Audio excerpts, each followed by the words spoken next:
Hey guys, it's Ravenhawk6910 reporting once again. So this video is coming out a little bit later than I anticipated it, just because life got busy. But we're going to go over my personal haul from the train show in Cartersville, Georgia that happened in March of 2022. I'm also going to talk about a few things that I picked up at Trainmaster Models at the same time. So we've got a pretty big pile of stuff. Not a massive pile, but I did pretty good. So with all that being said, let's get started. So the first thing I want to show you guys are two of the box sets that I picked up. I picked up two Walthers sets from the same seller. First are these BNSF Bethgon hoppers, 6-pack. And these are pretty cool. The only problem is that I forgot they had plastic wheels, and I forgot that they had a weird version of knuckle couplers on here that Walthers installed. So I am going to have to go in and put KDs on these things, but aside from that, these are good cars. And then I also picked up a 5-unit spine car, Union Pacific spine car. I believe, let's see, this is the 48-foot variant. And I picked this up for my intermodal train that I've been slowly building up. So this has increased the length of the intermodal train to a pretty decent length. I think I've got close to 30 cars now. So that's pretty cool. And I also, not at the train show, but later on I got some UPS trailers for these as well. So that'll be a good addition to the stack train. And speaking of stack trains, let's move on to some of the stuff I got from Trainmasters very briefly. And I stopped in over there just to look around before I went to the show, and I found this Athearn ready to run, I believe, let's see, this is a 56-foot well car that has a 53 and a 48-foot container in it. Even has this special BNSF and Hub Group Premier Service Network container on there, so that looks pretty nice. So I picked that up. I also got a little Canadian Pacific truck with two trailers on it. I got that just for the paint scheme. I thought that was really cool. That'll look good next to my grain elevator on the upper level of the track. I also picked up a Amtrak AEM7 electric locomotive, and when I was there, they had tons of AEM7s. If I wanted to model the Northeast Corridor, I'd have been doing pretty well, because I just could have gone and picked up all of the AEM7s that they had, but I didn't. I just got one, and it does have a DCC quick plug, so I will be able to operate it on my layout. I just got to get a decoder for it. And finally, I got something very special to me anyways, and this is going to have its own separate video eventually, but I picked up a Athearn ready to run Norfolk Southern Heritage AC 4400, the Pennsylvania Railroad. Now, years ago, I had this model, and I sold it in order to get the Conrail Heritage ES44 from Intermountain, which sucked. So, I deeply regretted selling this locomotive, and I've been wanting to get one back ever since. But you know, luck of the draw, these things turn up pretty rarely. But lo and behold, they had one there on the used rack, so I snatched it up immediately. So I'm very happy to have that 8102 back in my collection, and look for another video just talking more about that locomotive coming in the near future. So let's shift gears and get back to the actual train show stuff.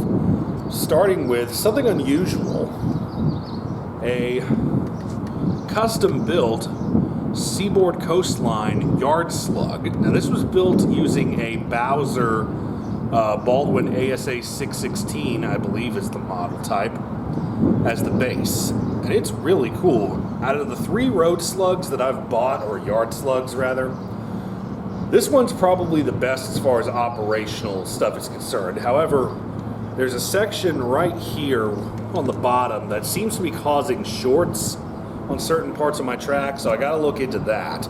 But it does have knuckle couplers, and yeah, it just looks really nice. I like the Seaboard Coastline paint scheme on this thing. kind of overpaid a little bit for it. The guy wanted a bit more than it was worth, in my opinion. But you know, you can either complain about the cost and not get it and regret it later on, or you can pay the money, and I paid the money for it. So there you go. Next up, a small piece that I got. This is a Bowser, another Bowser piece. This is a rear bogie for road railers, so that'll be really handy once I get some road railers later on. I also picked up this Via Rail baggage car from Rapido Trains Inc. in the old yellow and blue paint scheme. These are pretty hard to find as well, so I was glad I found one of these at last. I'll be able to tack that onto the Canadian every once in a while. Next up, this is a pretty special piece for me right here. This is a Los Angeles Junction Railway CF7. This is actually a Rail Power Products shell riding on an Overland Models chassis. But this particular locomotive is actually preserved today at the Oklahoma Railway Museum. And I saw this locomotive a few years ago when I was out there. So it's pretty nice that the real one's still around today. And when I realized it was the same one, I just had to get it. It's really cool, and I really like the CF7. So there you go. That's why I got that one.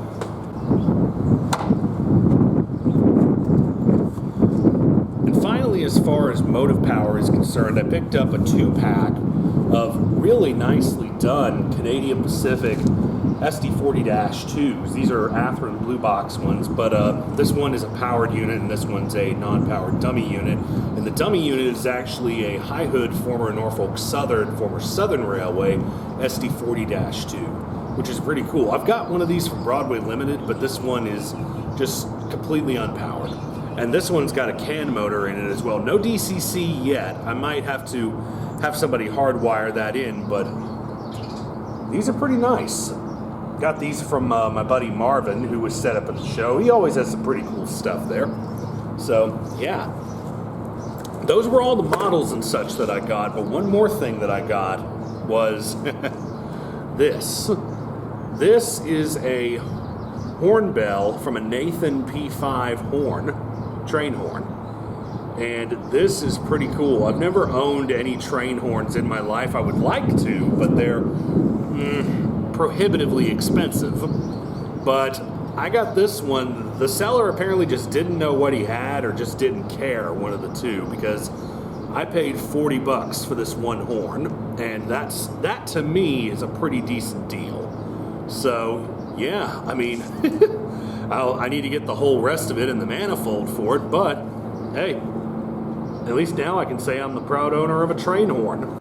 Hi there. Showing off my professionalism, my camera ran out of batteries right at the end of the segment with showing the horn off, so oops.